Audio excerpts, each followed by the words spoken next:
Le Franco.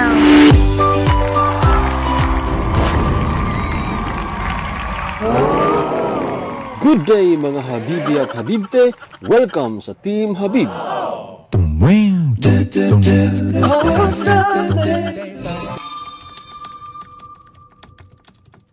Hugot! Habib Le Franco. Okay, ano ba yung ring light?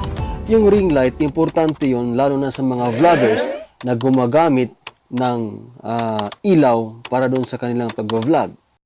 Ito yung bilog na ilaw na nakalagay sa likod ng camera na nasa harap mo habang ikaw ay nag-vlog at nambobola sa mga viewers na pinapanood naman din natin na nagbibigay ng dagdag ganda sa itsura mo sa mukha mo. Kahit mukha tayong bisugo, gumaganda pa rin yung itsura natin. Basta magpulbo ka, mag-makeup ka at ayusin mo yung itsura ng kilay mo dahil kilay is life. Guys, piliin nyo itong style ng ceiling lamp dahil ito yung pinakamataas yung ilaw na ibibigay niya dahil LED siya, pero yung consumption niya sa kuryente is 25 watt lamang. So, mas maganda siya compared to other innovations para gagawa ka ng ring light. Okay, ito yung gagawin natin. Tatanggalin natin yung mga tornilyo dun sa square na LED lights para paggupit natin dun sa may back plate niya dahil metal siya, hindi siya masisira. Carefully lang tanggalin mo yun siya from the plate and lagyan mo siya ng pananda kung ano yung dapat na tandaan mo. Okay, yung square na LED lights niya, inisip ko na at first na puputulin ko siya para gawin kong bilog dahil nga bilog yung red light niya para lumiit yung diameter ng gagawin natin, pero I doubt kung makakaya ko dahil kailangan mo siya ng soldering iron. Baka hindi ko kayang basahin yun, hindi naman ako technician talaga, baka masira na, so masasayang yung project natin. So lalagyan mo ng bilog, masking tape din bilog para maisulat. Why masking tape? Dahil nga metal siya, kailangan mo siyang lagyan ng masking tape bago ka makapagsulat. So ito na, kailangan natin siyang gupitin with the use of our cutter. Kaya niya mag-cut ng metal and plastic. So ito na nagupit na natin. So again, dun sa plastic cover niya, kailangan mo rin siyang lagyan ng the same size na bilog para dun siya mag-appear as ring light. So ito yung pattern ko na ginawa. Then later on, nilagyan ko nga lang siya ng mga guhit dahil inisip ko na in case na hindi ko siya ma-perfect yung paggupit niya, pagbilog niya, dun lang muna ako mag-umpisa sa small diameter at the middle before going outwards para lumaki yung kanyang diameter. So ito yung una kong ginawa. Okay, yung parang yag boss na nasa gitna sa loob noon, ililipat natin sa likod, sa side lang, and kailangan natin butasan. Dito ginamitan ko na siya ng concrete nail para mabutasan siya tamang-tama, magkasya yung tornilyo para maikpitan ko yung paghigpit ng screws niya at ma-fix yung kanyang parang yag boss. Okay, wala akong makuhang wire dahil nga gabi na ito tinapos ko, so ginupit ko muna yung sa may coffee maker para mailagay ito. So sa inyo, pwede kayong mag-prepare na kayo ng wire, depende sa desire na wire na gusto nyo, and yun yung gagamiting extension dun sa ating ring light. Be sure na yung paglagay natin ng electrical tape is maganda and nagkahiwalay siya para in case na sinaksak natin o lagyan ng switch, hindi siya sasabog. So dublihin mo ng maayos para talagang secure yung ating ring light. So after natin malagyan ng tape, ito na yung itsura niya. Kailangan natin siyang i-test later on para makita natin kung talagang iilaw ba siya o kaya sasabog. So pag sumabog naman, mayroon naman tayong circuit breaker, automatic mag-off yun.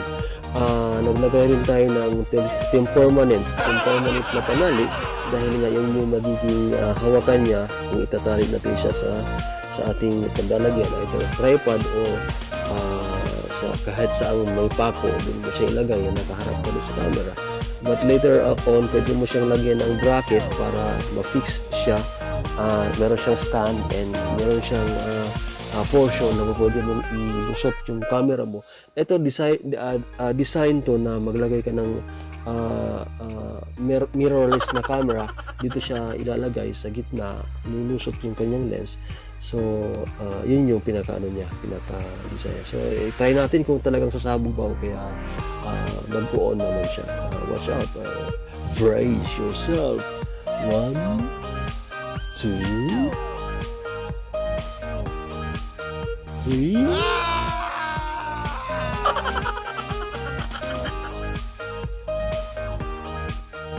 Okay, so yan yung resulta ng ating DIY ring light. Para siyang candy, yung candy na bilog na may gitna, yung tinatawag nilang polo na mint candy. Ganun siya. So yan yung pangalan natin sa kanya. Polo ring light. Okay. So gumawa tayo ng isang plastic na bilog na kasyang-kasya naman din sa gitna niya. Ang ginamitan natin siya ng yung plastic from the container ng mayonnaise, ng malalaking mayonnaise, na nagkasya naman yung sukat niya. Binipit natin sa gitna, yung kulay naman niya, ganun yung kulay niya. Medyo niliha ko lang siya para medyo maging blurred yung kanyang white color. So, ito yung sample natin, yung mayonnaise na empty container ng mayonnaise. So, i-cut nyo lang siya. Sa middle ako kumuha, kaya yun ang nakuha natin na panglagay sa gitna para din siyang professionally made na ring light. Okay, so ito na itsura niya. At first, nilagay natin sa gitna siya, parang maganda kasi siya pag nasa gitna. Inipit ko muna siya sa gitna para fix siya, matibay, bago natin siya lalagyan ng glue gun. So, I tried my best na pagkasyahin siya.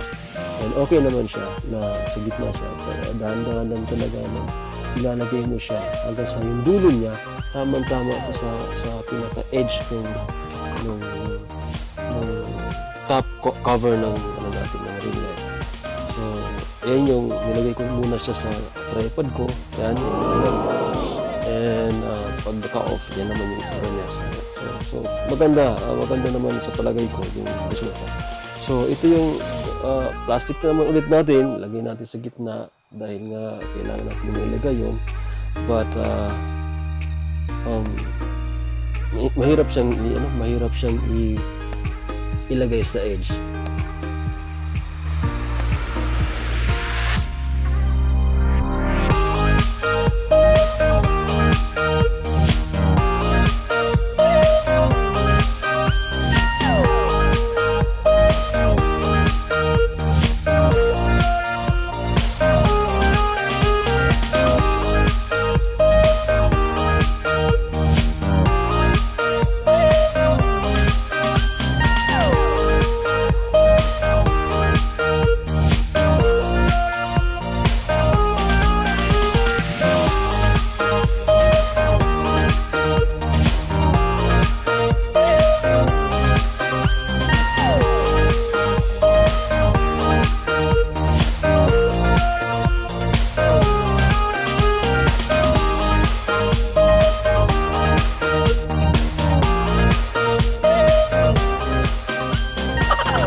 So, plan B, ipinatong ko na lang yung bilog na yon dun sa plastic cover natin bago natin nilagyan ng glue gun. So, okay naman yung resulta niya.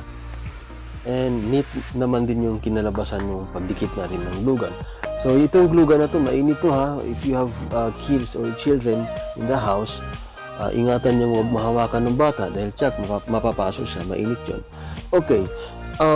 Itong ano na to, DIY natin na ring light, the best to dun sa mga nagvo-vlog na humaharap sa camera and nagkikwento, nambobola at pinapanood naman ng mga viewers dahil nagdadagdag talaga siya ng ilaw dun sa side mo. Later on, I will show you kung ano yung effect yung may ring light na nagvo-vlog at yung walang ring light. So, stay tuned sa ating video and you will see kung ano yung pinaka-effect niya. So, ito na yung ring light na ginawa natin na at the price of 719 pesos.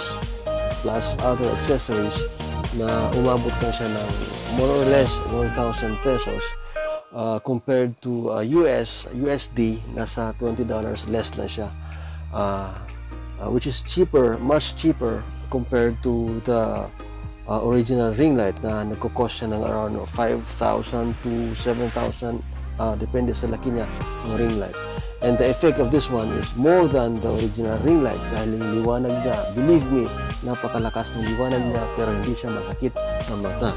Okay, sa mga nag-vlog dyan na gustong merong ring light at this price only, ito na yung pinaka-the best na ring light na magawa mo, na kaya mo. And kung if you want me to do a ring light for you, just comment down below para I can help you, or I'll sell this in a right price, of course, plus my effort. Okay, let's test our ring light. So, gagamitin natin si Baba Bear. Okay, Baba Bear, ay, Gummy Bear pala. Tayo upo ka.